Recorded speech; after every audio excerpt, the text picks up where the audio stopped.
तुमच्या ऑफिसमधील कर्मचाऱ्याला एका गुंडाची पोरं मारतात. तुम्ही या शहराचे खासदार आहात, केंद्रीय मंत्री आहात, कायदा सुव्यवस्थेचे काय बोलू मी?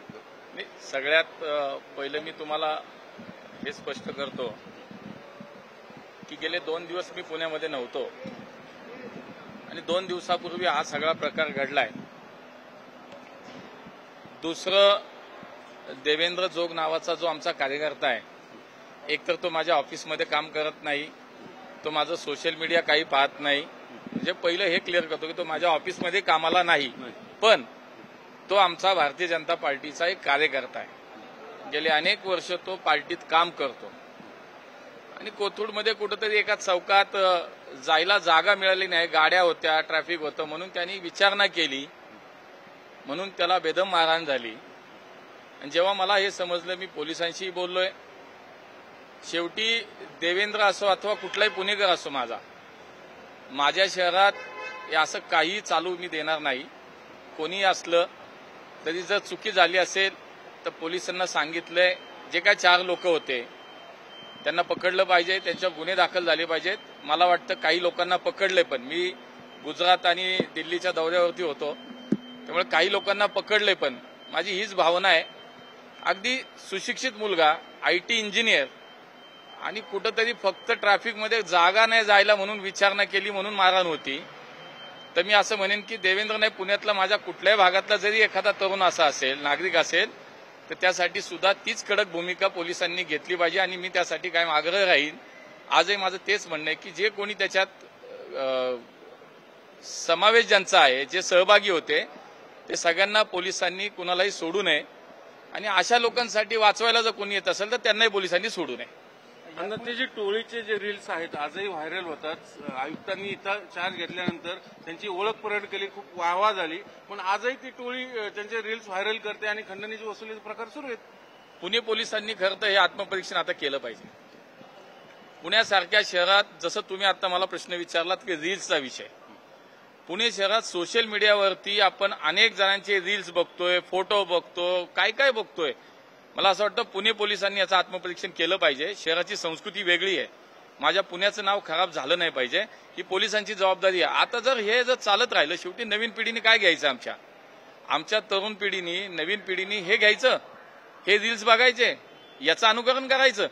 त्यामुळे पोलीस आयुक्त असतील, सर्व पोलिसांना, सर्व पोलीस अधिकाऱ्यांना माझं हे सांगणं आहे की या शहरातलं हे सगळं ताबडतोब थांबलं पाहिजे, नाहीतर अन्यथा मग आमच्या पद्धतीने आम्ही काम करू. 2 दिवसापूर्वी नाही, मी तुम्हाला सांगतो की शेवटी गृहमंत्री म्हणून, या राज्याचे मुख्यमंत्री म्हणून देवेंद्रजी अत्यंत या कुठल्याही विषयात कुणाला हायगाय करत नाहीत. ते ठाम असतात, कुठल्याही गुन्हेगाराला पाठीशी घालत नाहीत. कुठल्याही प्रकारामध्ये आजपर्यंत पाहिलं असेल तर त्वरित कारवाई, तत्परतेनं कारवाई झालेली आपण अनेक उदाहरणं पाहिली.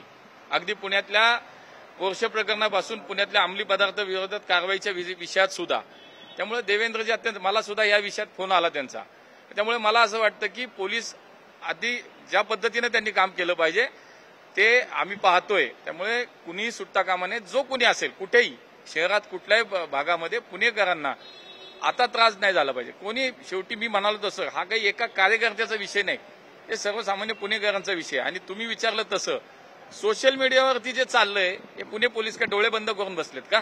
10 वेळा सांगायचं त्यांना, आम्ही लोकप्रतिनिधी, आम्ही तेच किती वेळा सांगायचं. त्यामुळे पुणे पोलिसांनी सुद्धा, मला असं वाटतं की याच्याकडे आता लक्ष दिलं पाहिजे. पुण्याचे मालक कोण आहे? गजा मारणे आहे की पुणे पोलीस आहे? नाही, मला असं वाटतं बाकी काही विषय नाही. मिळवतं ते आम्ही जो चुकतोय त्याला शासन झालं पाहिजे. पोलिसांचं काम करते, पोलिसांनी योग्य काम करावं, एवढीच मला गजा मारणे टोळीवर प्रतिबंधात्मक कारवाई होय की नाही? नाही, मी सांगितलं 4 लोकांनी मारलं, मला कुठल्या नावाशी काही घेणं नाही. 4 लोकांनी मारलंय, त्या 4 लोकांवरती कारवाई झाली पाहिजे. जे 4 लोक तिथं होते, 4 लोकांना सोडायचं नाही, एवढंच मी सांगितलंय. आणि हे इथं नाही, पुण्यात सुद्धा असं कुठं होतं नाही. निष्पाप माणूस, काही कारण नाही, रस्त्यात मारहाण चालते, तर हे चालू देणार नाही.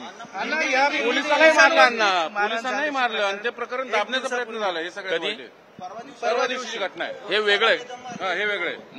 मग तर मला असं वाटतं की पुणे पोलीस आयुक्तांनी आता खरंच याचा गंभीर विचार करावा. जर पुण्यातल्या पोलिसांवर सुद्धा हात उचलला जात असेल तर माझं पुणे पोलिसांना सूचना आहेत, आता मी कडक सूचना देतो त्यांना की हे आता चालू देणार नाही, मी तुम्हाला आत्ताच सांगतो. नाही, यापूर्वी अजितदादांनी सुद्धा आयुक्तांवर नाराजी व्यक्त केली होती. सातत्याने वरिष्ठ स्तरावरून मंत्री स्तरावरून आदेश असताना कारवाई का होत नाही? हे बघा, पुण्याचं नाव हे देशाच्या जगाच्या नकाशावरती एक वेगळ्या अर्थानं घेतलं जातं. एक सुसंस्कृत शहर, एक या ठिकाणी विद्येचं माहेरघर आणि एक विकसित शहर म्हणून त्याच ठिकाणी या शहराचं नाव खराब करण्यासाठी म्हणून जे जे चुकीचं होईल ते कोणी सहन करणार नाही, त्याच्यावरती कारवाई केली जाईल. पोलीस आयुक्तांनी याच्यामध्ये खबरदारी घेतली पाहिजे. आता अमित शहाच्या दौऱ्याचं डिटेल्स दौऱ्याचं डिटेल्स. माननीय देशाचे गृहमंत्री हे आज पुण्यामध्ये या ठिकाणी पोहोचतायत. उद्या दिवसभरामध्ये त्यांचे अनेक कार्यक्रम आहेत. एक त्यांच्या गृह विभागाची एक विभागीय बैठक पुण्यामध्ये होतीये. 4 राज्याचे मुख्यमंत्री आणि तिथले सर्व संबंधित पोलीस अधिकारी, केंद्र सरकारमधले त्या खात्याचे काही अधिकारी यांच्या संदर्भात यांच्याशी एकत्रित ही एक बैठक पुण्यामध्ये होतीये. त्यानंतर आपल्या पुण्यातली जी बँक आहे, पुणे जनता सहकारी बँक, याचं 75वं वर्ष आहे. त्यानिमित्तानं सुद्धा एक कार्यक्रम होता, त्याच्यातही माननीय अमितभाई सहभागी होत आहेत. आणि त्यानंतर एक राज्य शासनाचा कार्यक्रम आहे बालेवाडीला, प्रधानमंत्री आवास योजनेच्या घरांच्या संदर्भातला एक कार्यक्रम आहे, तिथे ते उपस्थित राहणार आहेत. असे 3 कार्यक्रम त्यांचे उद्या पुण्यामध्ये आहेत आणि मग ते उद्या संध्याकाळी परत जाते. पुणे पोलिसांना आता खडसावलं, पण राहुल सोलापूरकरांचा जो व्हिडिओ आला होता शिवाजी महाराजांवरचा, तो व्हिडिओ पाहून आपले आयुक्त म्हणाले की यात काही तथ्य नाही. हे बघा, त्यावेळेस सुद्धा सगळ्यांची तीच भूमिका होती. चुकीचं असेल त्याला कोणी पाठीशी घालणार नाही. आयुक्तांनी तेही त्यावेळेस तपासलं पाहिजे. त्यावेळेस सुद्धा मी आजही सांगेल की जे जे चुकीचं आहे ते कुठलंही माफ केलं जाणार नाही. चुकीचंच वक्तव्य त्याचं कोणी समर्थन केलं त्यामुळे ते चुकीचंच आहे. त्यांना सुरक्षा दिली जाते, त्याच्यावर आक्षेप आहे. शेवटी काही गोष्टी या कायदा सुव्यवस्थेप्रमाणे चालतील, पण कुठल्या चुकीच्या माणसाला सुरक्षा नाही देणार, चुकीच्या माणसाला दिली पण नाही पाहिजे. ते काम पोलिसांनी, जे गुन्हा ज्यांनी केलाय, जो चुकीचा जो बोललाय, चुकीचं वागलाय, त्याला शासन झालं पाहिजे. महापालिकेचा ढिसाळ कारभार समोर आलाय. टीडीएस जे असतं आणि त्याच्यानंतर फॉर्म 16 भरायचं जे काम असतं ते एका कंत्राटदाराला देण्यात आलं होतं आणि त्यांनी स्वतःचा नंबर टाकून तिथले सगळे मेसेजेस आहेत ज्या कर्मचाऱ्यांचे ते त्या माणसाला गेले होते, जे कंत्राटदार होतं किंवा ज्या फर्मला ते दिलं मी होतं. माहिती घेतो. मला आज मी प्रवासात होतो, मी पुण्यात आज आलोय, मी त्याची नक्की माहिती घेतो. ठीक. सर, गृहमंत्री का दौरा है कल, किस तरह की तैयारियां हैं पूरे शहर में और क्या क्या व्यवस्था है? देश के गृहमंत्री आज पुणे में आ रहे हैं. कल 3 प्रोग्राम उनके पुणे में है. एक उनकी होम मिनिस्ट्री की एक विभागीय बैठक है जिसमें 4 राज्यों के प्रतिनिधि शामिल हो रहे हैं. उनके सीएम है, वहाँ के होम मिनिस्ट्री के सभी लोग ऑफिशियल्स वहाँ पे उसके सम्मिलित होने वाले हैं. और उसके बाद पुणे में जो हमारी जनता सहकारी बैंक है, उनका एक 75 साल पूरे होने के मौके पे एक बड़ा प्रोग्राम यहाँ पे हो रहा है. और उस समारोह में भी माननीय अमित भाई शामिल हो रहे हैं. उसके बाद महाराष्ट्र शासन का एक बालेवाड़ी में प्रधानमंत्री आवास योजना का एक प्रोग्राम है, उसी में भी माननीय गृह मंत्री शामिल हो रहे हैं. ऐसे 3 प्रोग्राम उनके कल है.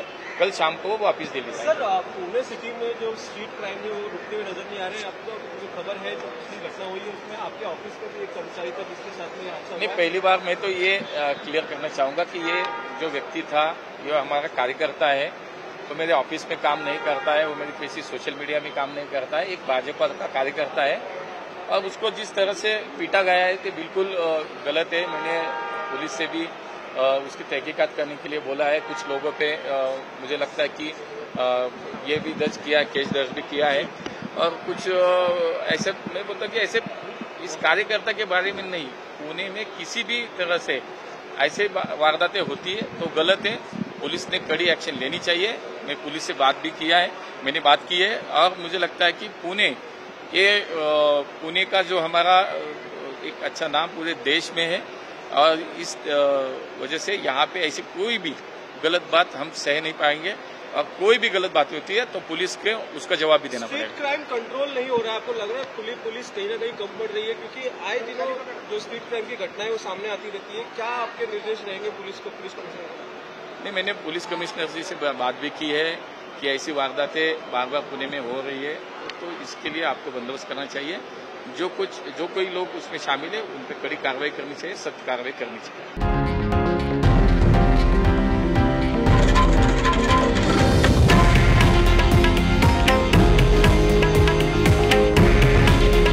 हे आहे देशातील नंबर 1 न्यूज नेटवर्क आणि आपण पाहत आहात TV9 मराठी.